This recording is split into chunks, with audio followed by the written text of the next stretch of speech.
Vicky Umipeg from Seattle in the USA has been blind since birth. In January 1973, she was terribly injured in a car crash.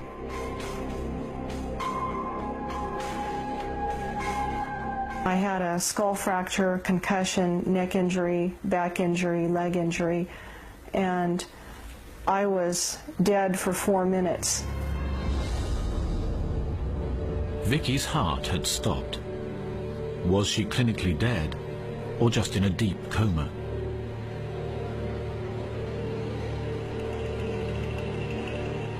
My back was up against the ceiling, and then I was looking down at everything. The one doctor said, well, it's a pity now that she could be deaf as well as blind because there's blood on her left eardrum. And then the female doctor said, well, we don't even know if she's going to survive this coma, and if she does, she could be in a permanent vegetative state, and that made me mad. As she fought for her life, something even more extraordinary happened. Vicky could see for the very first time. I felt like it was a nightmare because I have never been accustomed to perceiving of anything from a distance. And I touch things. My world is at arm's length. I perceive of everything tactily, and I couldn't translate what it was that I was receiving. And it was scary to be able to, a lot of people have asked me, well, wasn't it wonderful to see? Actually, no, it wasn't. It was terrible initially.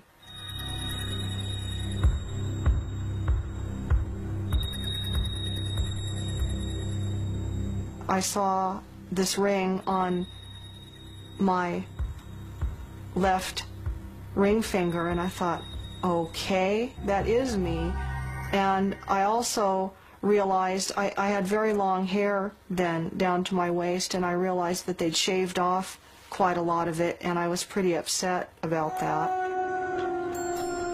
How could Vicky's blind eyes see? I mainly dream even with taste, touch, sound, and smell, but in my dreams there is no light, no color, and there are no visual impressions. Vicky's experience interests scientists. She works with a psychologist from New York University specializing in the near-death experiences of the blind, Sharon Cooper. If you compared her case with many sighted near-death experiencers, you would not find differences. The only difference that I was able to discern between her case and a sighted person is her description of color. She called it different brightnesses of light, and that's because she had no way to understand what color was. She did notice differences in the environment during her experience. She just didn't know what to call them.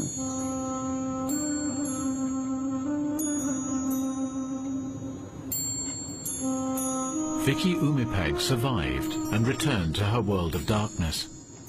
She still has no doubt that for just a few minutes, she was able to see. I do know that there are many people who are going to be skeptical and who don't understand and who don't believe what I say, but I know what I experienced, I know what I saw, I know what I heard, I know what I felt. And so I just leave it at that. Vicky's story seems to challenge rational scientific explanation. And there are others. We've encountered a person who is deaf from birth, who in the near-death experience, communication was not through written material or through sign language, but was with the usual type of telepathic communication that's typical in near-death experiences, so no variation on that pattern at all. I think it's just seeing so many near-death experiences that have that remarkably consistent pattern of elements, not like any pattern of hallucinations or dreams or any other type of altered consciousness. It just seems to stick out heads and shoulders above any other type of group of human experiences that I'm aware of medically.